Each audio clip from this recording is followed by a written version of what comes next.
Sir வணக்கம். நீங்க வள்ளல் எனக்கு தெரியும், அது எங்க சங்கம் எல்லாத்துக்கும் தெரியும். ப்ரொடியூசர் தான் வந்து டைரக்டருக்கு பண்ணுங்கிறது இல்லை. இப்பெல்லாம் ஹீரோக்கள் கார் வாங்கி கொடுக்கறது, வீடு வாங்கி கொடுக்கறது, தொலைஞ்சு போன 15 பவுனை வாங்கி கொடுக்கறது கூட இருக்கு. இந்த படம் ஹிட் ஆனா ஒருவேளை நீங்க பண்ணுவீங்களா? சார் நீங்க ஃபர்ஸ்ட் எப்படி ஆரம்பிச்சீங்க? வள்ளல் சொன்னேன்.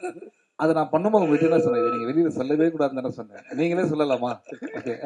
அதனால நம்ம பண்றது வெளியில தெரியாம தான் இருக்கும். அண்ட் அர்ஜுனுக்கு தெரியும் அது என்ன அப்படின்றது.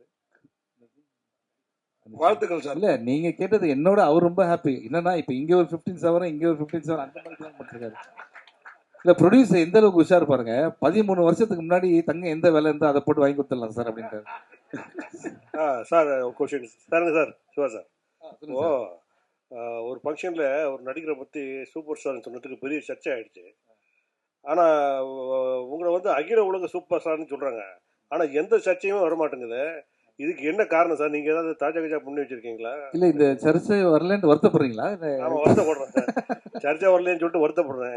இல்லை சார், நீங்கள் வருத்தப்படவே வேணாம். நான் ஆல்ரெடி சொன்ன மாதிரி தான் சூப்பர் ஸ்டார் அப்படின்றது வந்து தமிழ்நாடு, இந்தியா அதான்.